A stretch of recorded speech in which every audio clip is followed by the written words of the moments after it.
మంత్రి సత్యకుమార్ అనుచరులు భూ ఆక్రమణలు అంటూ వచ్చిన వార్తలపై ముదిగుబ్బ ఎంపీపీ బీజేపీ నేత ఆదినారాయణ యాదవ్ స్పందించారు. కియా పరిశ్రమ వద్ద జరుగుతున్న వివాదం మీద ఆయన క్లారిటీ ఇచ్చారు. గతంలో తాను మాజీ మంత్రి పల్లె రఘునాథ్ రెడ్డి, విష్ణువర్ధన్ రెడ్డి 250 ఎకరాల భూములు కొనుగోలు చేశామని, ఆ తర్వాత ఎవరి భూమి వారు వాటా ప్రకారం తీసుకున్నామన్నారు. కానీ పల్లె రఘునాథ్ రెడ్డి, విష్ణువర్ధన్ రెడ్డి వారి భూముల్ని అమ్మిన తర్వాత ప్రభాకర్ రెడ్డి సీన్లోకి వచ్చారని, ఆయన నా భూమిని కాజేసే ప్రయత్నం చేస్తున్నారు. దీనికి పల్లె రఘునాథ్ రెడ్డి సపోర్ట్ చేస్తున్నారన్నారు. ఈ భూ వివాదం 7 ఏళ్లుగా సాగుతుందన్నారు. కానీ మంత్రి సత్యకుమార్ వచ్చి 9 నెలలు మాత్రమే గడుస్తుందన్నారు. ఈ భూ వివాదంలోకి మంత్రిని ఎందుకు లాగుతున్నారో అర్థం కావడం లేదన్నారు. నిన్నటి రోజు జరిగిన సంఘటనలో కూడా అక్కడ ఎవరు పేదలు లేరని, నా భూమిని ఆక్రమించి పనులు చేస్తున్నారని, అడ్డుకుంటే వారే వచ్చి దాడులు చేశారని, ఆ తర్వాత మా వాహనాల రోడ్లు ఇతర ఆయుధాలు వేశారన్నారు. ఒక సినిమా సీన్ ని క్రియేట్ చేశారని ఆయన వాపోయారు. పైగా తామే డైల్ బంద్కి కాల్ చేసి రక్షణ కల్పించాలని కోరామని, అయితే పోలీసులు మరో రకంగా దీన్ని తప్పుదారి పట్టించారన్నారు. నిన్నటి రోజున కియా అమ్మవారపల్లి దగ్గర నా అనుచరులు భూ వివాదం, భూ దందా చేశారంటూ నిన్న కొన్ని పత్రికల్లో, కొన్ని టీవీల్లో రావడం జరిగింది. దానికోసమే ఈరోజు నేను ఇదంతా అవాస్తవము అనే తెలియచేయాలని ముఖ్య ఉద్దేశమే ఈరోజు ప్రెస్ మీట్ పెడుతున్నాం. గతంలో మీ అందరికీ తెలుసు, పల్లె రఘునాథ్ రెడ్డికి, నాకు, విష్ణువర్ధన్ రెడ్డికి, ప్రభాకర్కి ఈ భూ వివాదము ఒక 7 సంవత్సరాల నుంచి జరుగుతుందనేది మీ అందరికీ తెలిసిన విషయమే.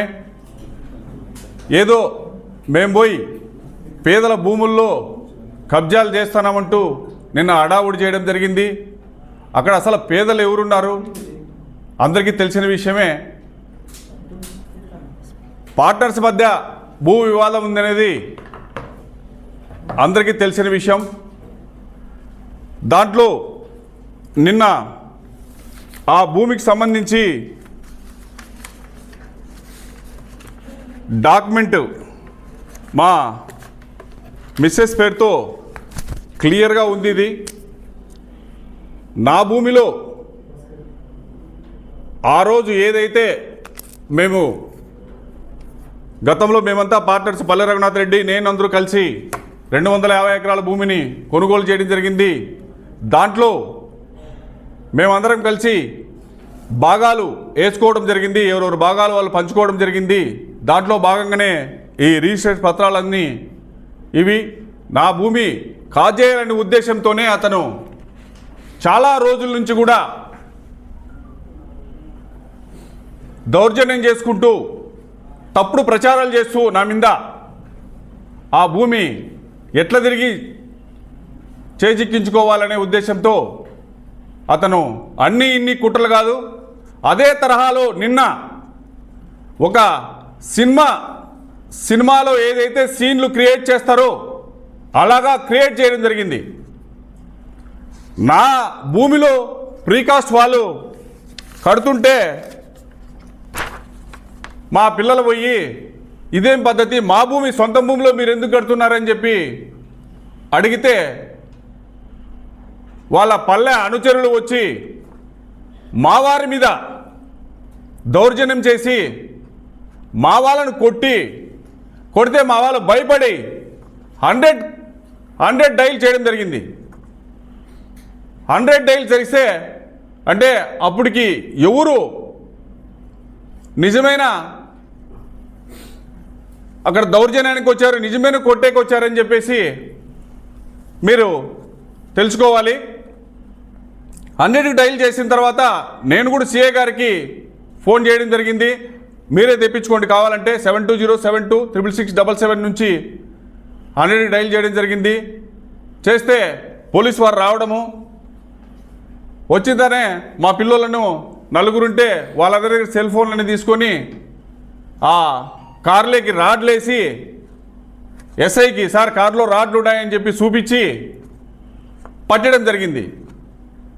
పోలీసు వారికి నేను చెప్పిన, ఎవరు 100 డైల్కి ఫోన్ చేశారు, ఫస్ట్ మీకు ఎవరు ఇన్ఫర్మేషన్ ఇచ్చారో, మేము దౌర్జన్యం చేయాలనుకుంటే మేమెందుకు 100కి ఫోన్ చేస్తాము అని చెప్పి అడిగితే ఇవన్నీ ఏమి పట్టించుకోకుండా మా ఇచ్చిన కంప్లైంట్ కూడా దాన్ని పక్కన పెట్టి ఆ పల్లె రఘునాథ్ రెడ్డి ఏదైతే చెప్తున్నాడో దాని మాటే వాళ్ళు ఇని ఎఫ్ఐఆర్ చేస్తున్నామని చెప్పి జరగడం జరిగింది. దీంట్లో మా గత కొన్ని సంవత్సరాల నుంచి భూ వివాదం ఉంది, అందరికీ తెలుసు. దాంట్లో కోర్టుకు పోయినాము, కోర్టు ఆర్డర్లు ఉన్నాయి. పల్లె రఘునాథ్ రెడ్డి గారు ఆర్డీఓ సబ్ కలెక్టర్కి వేశాడు, సబ్ కలెక్టర్ కూడా మాకే ఇవ్వడం, మళ్ళీ జాయింట్ కలెక్టర్కి ఇచ్చాడు, జాయింట్ కలెక్టర్లోనూ మాకే జరిగింది. అన్ని ఆధారాలు మా దగ్గర ఉన్నాయి. ఇవన్నీ కాదని చెప్పి ఇట్లా ఆయన దౌర్జన్యానికి పాల్పడుతున్నాడు. ఇదంతా పక్కన పెడితే నిన్న ఈనాడులో కూడా మంత్రి సత్యకుమార్ అనుచరుడు దందా అని వచ్చింది. అసలు నిజంగా మిమ్మల్ని చేతులు జోడించి నేను సవినయంగా కోరుకోవడం ఏమంటే, మీడియా మిత్రులకు అక్కడ వాస్తవాలు ఏమున్నాయో దాన్ని గ్రహించి మాకు ఒక్కసారి కాల్ చేయండి, ఏం జరిగిందనేది మేము చెప్తాము. వాళ్ళు వన్ సైడ్ కాకోకుండా అసలు సత్యకుమార్ అన్న 9 నెలలు అవుతుంది వచ్చి, మాకు జరుగుతుండేది 7 సంవత్సరాల నుంచి భూ వివాదం జరుగుతుంది. అదే సత్యకుమార్ అన్న దగ్గరికి పల్లె రఘునాథ్ రెడ్డి ఈ ప్రభాకర్ని వీళ్ళందరినీ పిలుచుకొని పోయి విజయవాడ అడిగితే అన్న ఒకటే చెప్పాడు, అక్కడ మీరు పార్ట్నర్స్ మధ్య నేను ఈ భూ వివాదాల్లోకి నేను ఎంటర్ కాను, మీరు ఏదైనా ఉంటూ కూర్చొని మాట్లాడని చెప్పి మంత్రివర్యులు క్లియర్గా పల్లె రఘునాథ్ రెడ్డి గారికి చెప్పడం జరిగింది. దాంట్లో భాగంగా నాకు కూడా మంత్రివర్యులు ఫోన్ చేసి అది ఇదేదో మీది భూ వివాదం ఉందంట ఏమని అడిగాడు. అడిగితే అన్న ఇది చాలా సంవత్సరాల నుంచి ఈ విష్ణువర్ధన్ రెడ్డి, పల్లె రఘునాథ్ రెడ్డి, నేను భూమి కొనుగోలు చేయడం జరిగింది. అది గతంలోనే, అక్కడి నుంచే మాకు సమస్యలు ఉన్నాయన్న, దానికోసం చాలా ప్రయత్నాలు చేస్తున్నారు వాళ్ళు. అంతేగానంటే అప్పుడు అది ఏదైనా ఉంటే కూర్చొని మాట్లాడుకోండి అన్నోడే, కానీ ఆయనకు ఈ భూమికి ఆయనకు సంబంధమే లేదు. అది మీడియా మిత్రులకు వాస్తవాన్ని తెలుసుకొని ఎక్కడ ఇవి తప్పుదోవలు ఉన్నాయని చెప్పి దాన్ని మనము ఉన్నట్టు రాస్తే మంచిదని చెప్పి నేను సవినయంగా కోరుకుంటున్నాను. 436లో 6 ఎకరాల చిల్లర, 1 litre, 2 litre, 3 litre, 4 litre, 5 litre, 6 లీటర్లు ఉన్నాయి. దానికి 6 ఎకరాల, దీంట్లో వచ్చి 1.72 సెంట్లు మీద నిఖిల్నాథ్ రెడ్డి మీద, వాళ్ళ తమ్ముడు శ్రీకాంత్ మీద దాదాపు డాక్యుమెంట్ రైటర్ మీద, ఆ స్టాంప్ పేపర్లు ఇచ్చిన డాక్యుమెంట్ రైటర్ మీద 10 మంది మీద కంప్లైంట్ కట్టడం జరిగింది. ఆ రోజులో కియా పోలీస్ స్టేషన్లో 1, పెనుగొండ పోలీస్ స్టేషన్లో 1.